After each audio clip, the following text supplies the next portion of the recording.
Um, all right, let's see if I can figure this.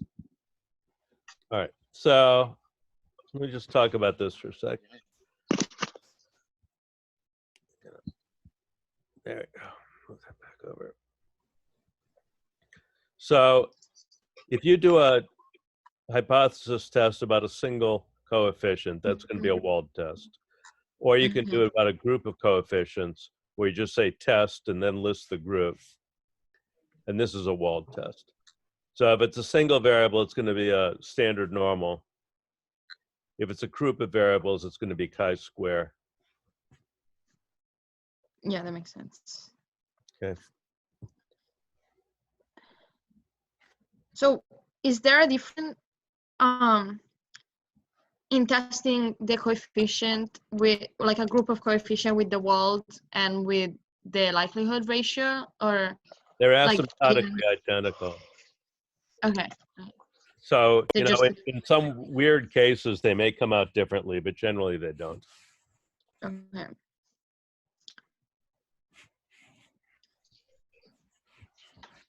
Oh, thank God, it's back. Oh, thank God.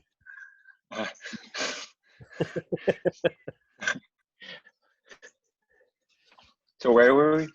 I was just talking about the walled test, about how Okay.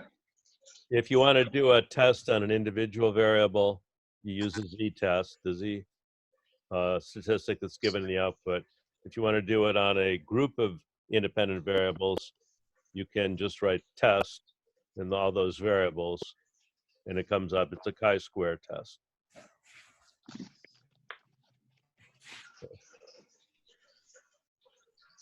I'll go back. These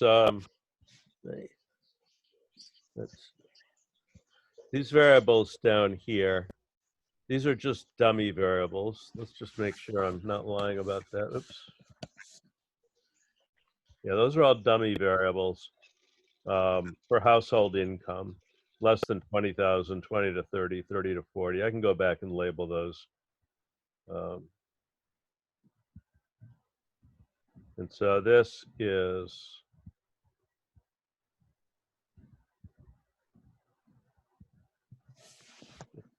one.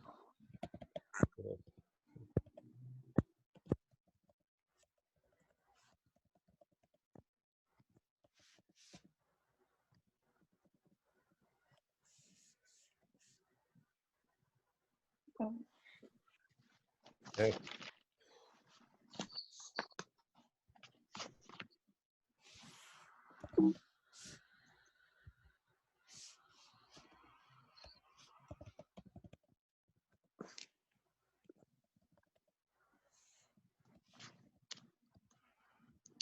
I have other questions. Go ahead. So in the interpretation of the coefficients, we had three different ways to suppose in which we can interpret them.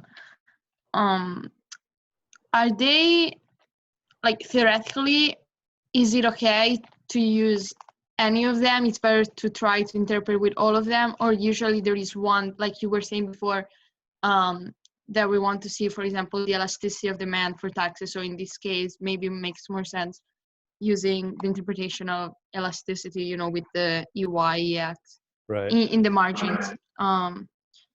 Yeah, and then related to this, the third method with the one that says M means, we evaluate the derivatives or elasticity at their means. I didn't write down my notes. So, I'm sorry. Say again what the question is. So first, the third method with dy, dx, and means, we evaluate the derivative at the means. Yes. Okay. The second question is, it's better to interpret using all the three different types, or is there one that is more specific to a certain type of? So I think the answer is it depends on what question you're trying to answer. No, in this lab. Oh. For example. in, Because earlier you said that, like, for example, we want to look at the elasticity of demand for tax purposes. So Okay. I thought of this, but I was like, do you think it makes sense to also do the derivative ones, or, you know? yes, it probably Okay. makes sense to do both. I mean, the derivative is useful, but the elasticity is maybe more useful. The elasticity maybe tells you a little bit more, right? Uh-huh. The other thing is that the derivative, you have to remember that the derivative is being Change. evaluated. Yeah. Sorry, the derivative is being evaluated. It's the average derivative over all values. Yeah. And so it's actually useful to think about different values. Like, for example, does the derivative vary as income changes? The derivative, and this is what makes this complicated, and why there's no simple single way to do this, is because all the variables affect one another, right? And so the Okay. value of the other independent variables affects the derivative of a specific variable with respect to y. So I mean, it's messy, and this is why you need to think carefully about what question you're trying to answer, Yeah. and then figure out what the best estimator is to answer that. But it's not easy. It's not straightforward. It doesn't sound so. Well, I mean, the whole purpose is this is not for you to find the answer, but to experiment with these estimators and see that they're complicated, and getting an answer is difficult. I'm not expecting miracles here. I'm just hoping that you'll get some experience and come away with an appreciation for how complicated this can be. Nice, thank you. Right? Yeah, thank you.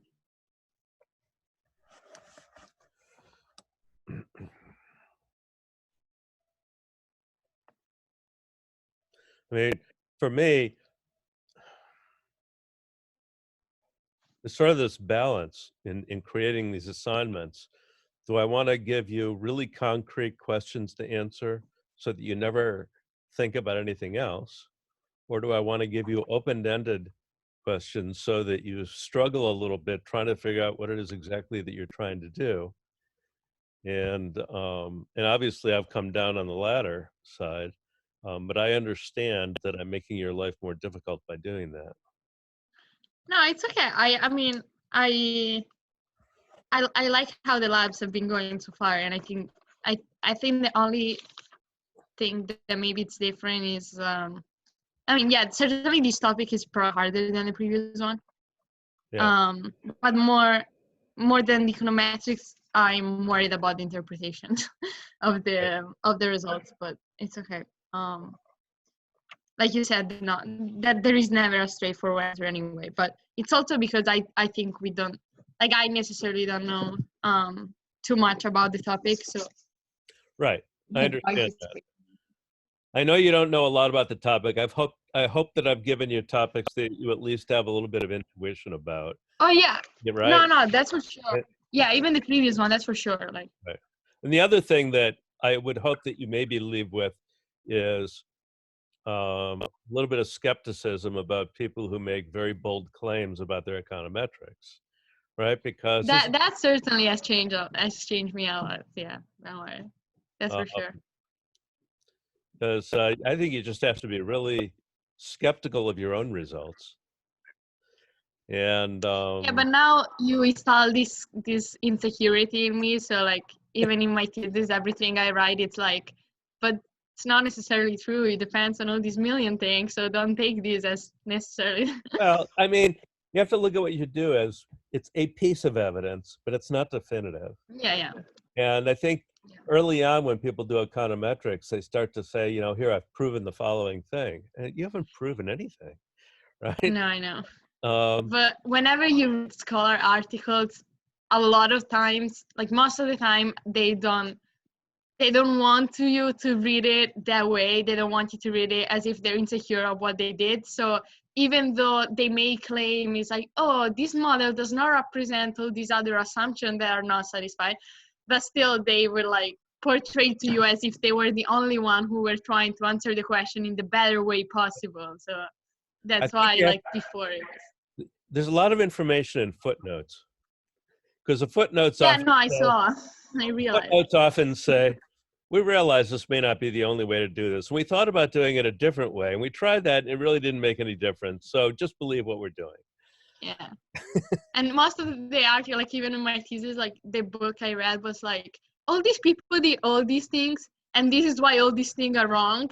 But we came out with this way, right? That makes sense. But then at the end, you read and they're like, however, our model doesn't represent all these other ideas, you know, like Keynesian's model or something like that. So if you believe it works like that, that cannot explain it.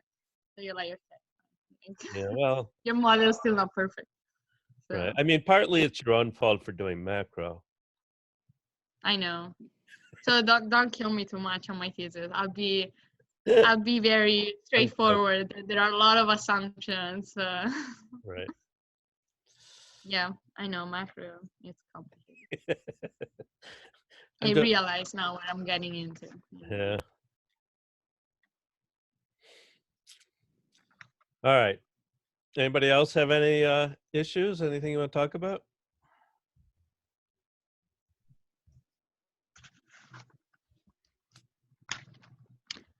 Looks like Can I ask you a Brielle- question not related to this? What's that? Can I ask you a question still on econometrics, but the previous stuff that we did, the Yeah. fixed effects? Yeah. If I'm trying to do fixed effects with demeaning, right? Can I still do it if I have a lagged variable on the right-hand side of the equation? Yeah. Yeah, it's not. I don't know. I read some paper that said that like you used to have the fixed effect used to be related with the error term, something like that. In that case.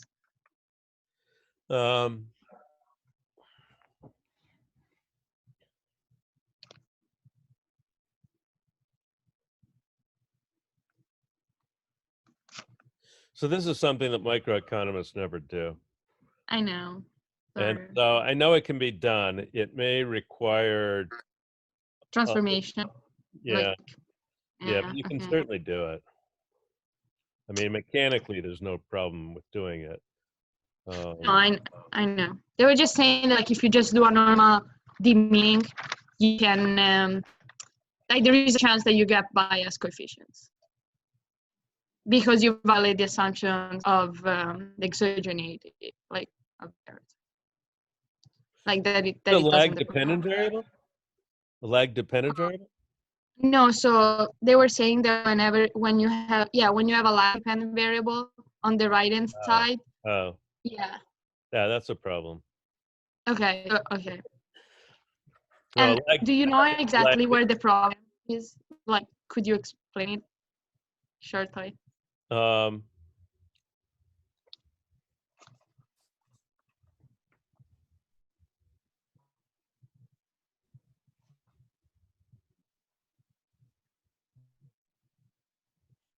You don't have to do it now. Like, it's just even in future if you wish to.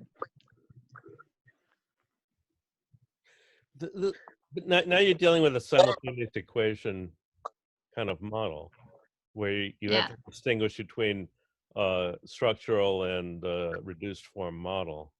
You're doing a Yes, structural model. The reduced form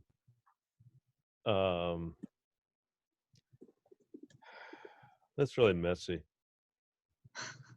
Okay.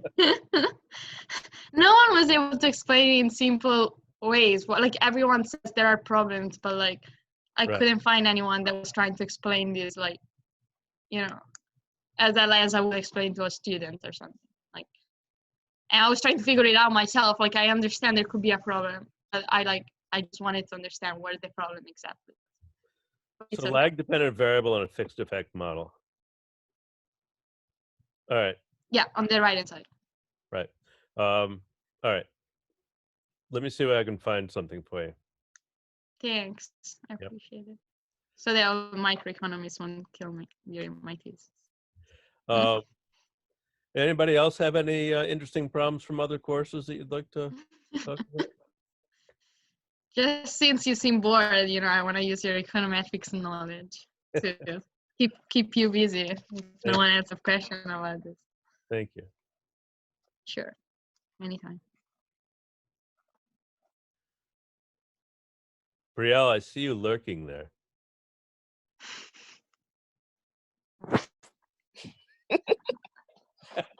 Hello. All right, I heard your laugh. Now I feel better.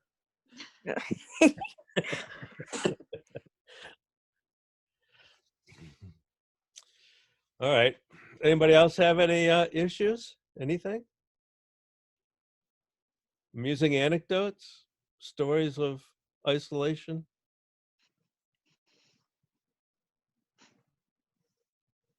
Nothing.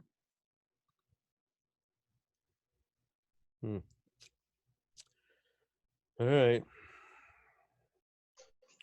Well, so I think the plan is that next Wednesday we'll talk a bit about treatment effect models, which I'm trying to decide exactly how to do this because they get really complicated fast, but they're very interesting. So we may just talk about them kind of like tourists, and let's see what I can figure out for you to give them a try. If between now and then, if you have any questions, anything at all, let me know. Happy to email or try to do this if I can find the right wavelength. And